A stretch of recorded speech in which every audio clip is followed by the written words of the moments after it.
संगठन तो भीम आर्मी के साथ थे,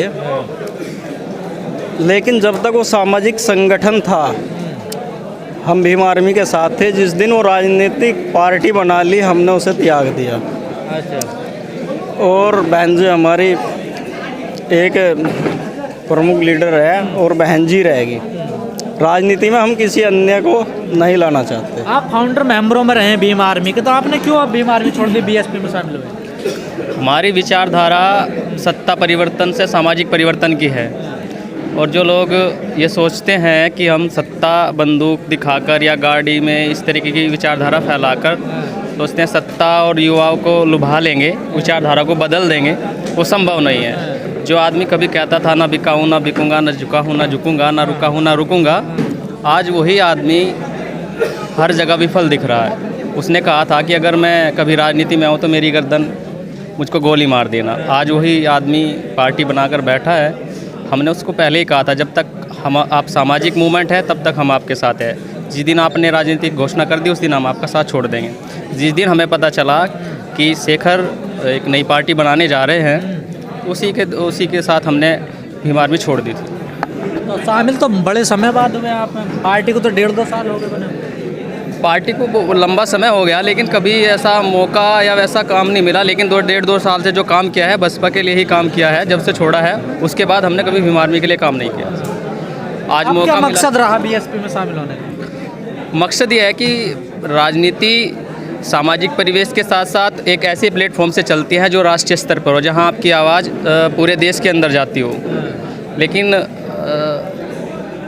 कुछ लोग उसको गुमराह करने की कोशिश कर रहे थे। इसी कारण कि बस जब राजनीतिक हमारा मूवमेंट हर चीज़ पार्टी के अंदर है तो हम पार्टी में ही शामिल होकर काम करेंगे, संगठन में काम गुमराह हो गए चंद्रशेखर जी। अपने जो मिशन था महापुरुषों को उससे गुमराह होकर के काम कर रहे हैं। कहाँ वो तो मान्यवर साहब की बात करते हैं, वो तो बाबा साहब की बात करते हैं। बात तो मान्यवर साहब की बहुत सारे लोग कर रहे हैं, नरेंद्र मोदी से लगाकर, और सारे लोग जो है ना मिशन मूवमेंट की बात कर रहे हैं। वो नहीं है, वो लोग सब इस समाज को एक जो आईना है, आकर्षक जो आईना उसको दिखाते हैं और पीछे से लूट लेते हैं, पीठ में खंजर। तो उभरते हुए नेता है ना समाज के।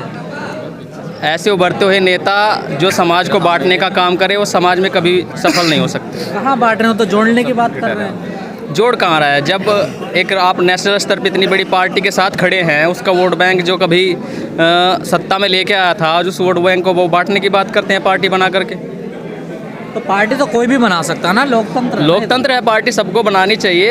हमारा अच्छी बात है कि बनाई उसने पार्टी, लेकिन जो विचारधारा है सामाजिक परिवर्तन की जो विचारधारा है, अब वो विचारधारा वहाँ नहीं रही। और वो तो आरोप लगाते हैं कि बहन जी अब विचारधारा पे नहीं चलने, मिशन से भटक गई हैं। जो मान्यवर साहब का जो सपना था वो पूरा नहीं हो पा रहा, मैं उसको पूरा करूँगा। साहब वो ये तो सब जो है ना हवाई बातें हैं कि मैं मिशन को पूरा करने के लिए आया हूँ या मैं मिशन पूरा करूँगा। ये सब हवाई बातें हैं। और भी बहुत सारी पार्टियाँ बनी, आई, टूटी और चली गई। चंद्रशेखर भी उनमें से एक आए, अभी युवा है, थोड़ा सा क्रेज है। थोड़े दिनों बाद देखिए यही पार्टी आपको जैसे महाराष्ट्र के हमारे एक नेता है विलय करती नजर आएगी दूसरी पार्टियों में। महाराष्ट्र के कौन नेता? प्रकाश अम्बेडकर जी भी जो है ना सपा के साथ अभी मंच साझा कर रहे थे, और दूसरे हमारे अठावले जी है बीजेपी में पूर्णतः विलय है। इसी तरीके से इस पार्टी का भी यही हाल होने वाला है। क्या लगता है भविष्य है बीएसपी में? आप बीएसपी में शामिल हुए हैं? नहीं, भविष्य हम शामिल नहीं हुए। हम तो पहले से ही बहुजन समाज पार्टी में काम कर रहे हैं। ऐसा है, मैं मेरठ से हूँ और मेरा नाम तरुण कुमार है, और मैं मेरठ कॉलेज मेरठ से स्टूडेंट यूनियन में छात्र संघ रहा हूँ। और वहाँ पर भी मैंने देखा है कि मैं अपने कुछ मुद्दे लेकर आया था यहाँ पर बात करने के लिए, क्योंकि हमारे जो कॉलेज में वहाँ पर विंग्स नहीं है, मतलब स्टूडेंट यूनियन नहीं है बहुजन समाज पार्टी का। तो इसलिए मैं अपने कुछ मुद्दे लेकर आया था कि यहाँ पर कि आज आकाश भाई से बात की जाए, और जो मतलब कुछ मुद्दे हमारे समाज को कैसे आगे बढ़ाया जाए, चुनाव कैसे हुए कॉलेज में, इस चीज़ को लेकर मतलब किया जाए बात। तो बातचीत हुई आपकी? नहीं, मेरी बात नहीं हो पाई क्योंकि समय थोड़ा कम था, लेकिन मैं जब दोबारा कभी मौका मिलेगा अपनी बात रखूँगा। कि समाजवादी बहुजन समाज पार्टी ऐसी चीज़ों पे ध्यान कम देती है ना, स्टूडेंट बीइंग। देखिए, बाबा साहब ने कहा था शिक्षित बनो, संघर्ष करो, संगठित रहो। जब तक हम शिक्षित नहीं होंगे हम आगे नहीं बढ़ेंगे, और शिक्षित होने के बाद हमें सामाजिक लड़ाई लड़नी जरूरी है, ये हमारे बाबा साहब ने कहा था। और अगर हम सामाजिक लड़ाई लड़ेंगे तभी हम अपने समाज को आगे बढ़ाएंगे।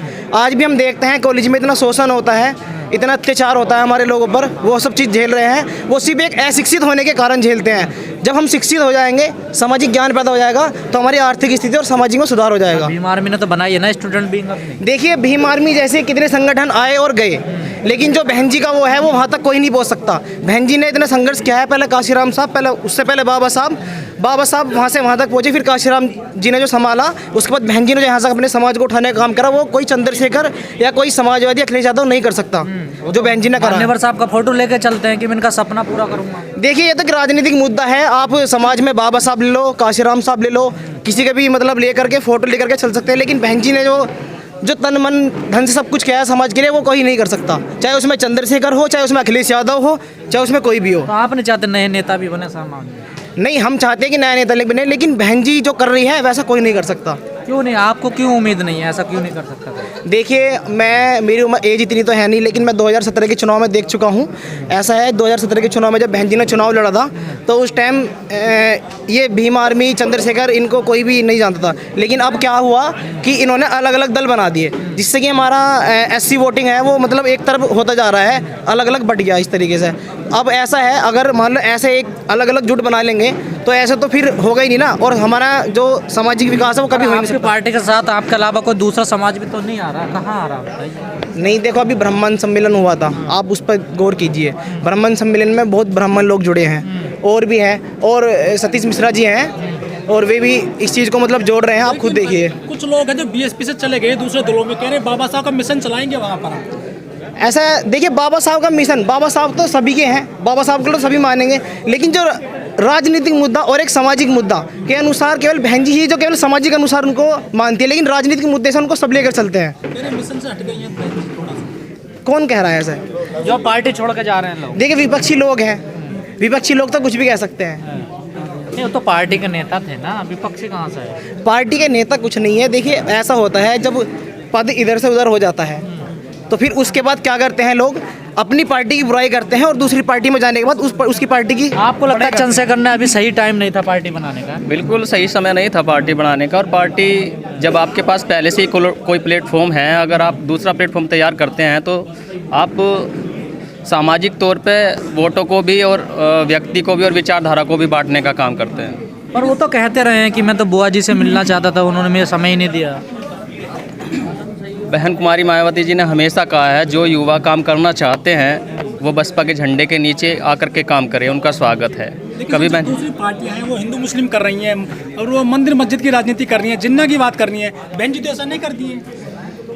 हमारी पार्टी अनुशासन की पार्टी है, और जिसके अंदर अनुशासन होता है वो लंबी रेस का घोड़ा होता है। आज हम ऐसे ही तीसरे नंबर पे नहीं पहुँचे हैं। हमारी पार्टी में जो अनुशासन, प्रशासन और शासन है, वो उदाहरण दिया जाता है पूरे देश के अंदर कि बहन जी जैसा शासन किसी ने नहीं चलाया। यही कारण है कि हम लोगों को बांटने के बजाय, भटकाने के बजाय, चंद्रशेखर को क्यों नहीं अपना रहे हैं आप लोग? उस पर आरोप लगाते हैं कि वोट काटता है, दलाल है, दुनिया भर के आरोप लगाते हैं आप लोग। आरोप नहीं, ये तो आप सब लोग देख रहे होंगे। एक ऐसा मोमेंट, उनके पापा हरिद्वार में जॉब करते थे, उनके फादर, उन्होंने कभी बसपा को सपोर्ट नहीं, हमेशा कांग्रेस को वोट दिया। और 2014 और 15 के जो 17 के चुनाव हुए, उसमें भी ये कहा गया कि भाई का आदेश है कि आप कांग्रेस को वोट करो, जो भी दल जीते उसको वोट करो। जबकि इन्हें नहीं पता कि आज अगर हमारी जो स्थिति है, हम देश में तीसरे नंबर पे है, वो है वोट बैंक। वोट बैंक के हिसाब से हम देश में तीसरे नंबर की चुनाव पार्टी। होने वाले हैं यूपी में, क्या तैयारी है आप लोगों की? हम सब लोग जी जान से प्रयास करेंगे कि इस बार 5वीं बार बहन जी को मुख्यमंत्री बनाया जाए। प्रयास कैसे किया जाएंगे? क्या समीकरण लोगों को जोड़कर, पिछड़ों में जाकर, मुस्लिमों को एक साथ लाकर, यही एक ऐसा समीकरण है पिछड़ों, मुस्लिमों और दलितों का। हमारे पास 21% वोट बैंक है फिलहाल के टाइम में, और 20% आसपास मान के लिए तो 34% 20% मुस्लिम का वोट बैंक है। और कुछ अन्य जातियां हैं जिनका वोट, अगर हम मुस्लिम अदर बैकवर्ड का, इन दोनों का भी गठबंधन कर ले, तो हमारे पास 41% वोट होगा। अगर ये 41% वोट भी बसपा को आ जाए, तो आप 5वीं बार मुख्यमंत्री बन जाएगी बहन कुमारी मायावती। पर अखिलेश यादव कह रहे हैं सब मुस्लिम तो हमारे साथ है। वो ध्रुवीकरण की राजनीति करते हैं, धर्म की राजनीति करते हैं। बहन जी ने भी कहा था एक बार कि मुस्लिमों ने वोट नहीं दिया हमें। देखिए, कुछ चीज़ें ऐसी हैं कि भाई, बहन जी ने जब कहा कि मुस्लिमों ने वोट नहीं दिया, जब हम 2019 का चुनाव लोकसभा में मिल कर के लड़े, वो ट्रांसफ़र नहीं हुआ। जब वोट ट्रांसफ़र नहीं हुआ तो ये गठबंधन टूटा। इसको वो तो आरोप आप पे लगाते हैं कि एससी वोट ट्रांसफर नहीं हो पाया, हमारा वोट तो ट्रांसफर हुआ हम पे। अगर हाँ उसका एससी वोट ट्रांसफ़र ना होता तो उसके 5 विधायक कैसे होते, हमारे यहाँ सारे जितना एमपी कैसे होते। हमारा जो वोट बैंक था एक साथ पड़ा है, तभी तो हम लोग इससे निकल गए। उनका वोट बैंक, वैसे हमारा वोट बैंक रह गया, उनका भाग गया। आप बूथ बार अगर गणना करेंगे तो आप देखेंगे कि जो पिछड़ों का और यादवों का वोट था वो आया ही नहीं साथ में।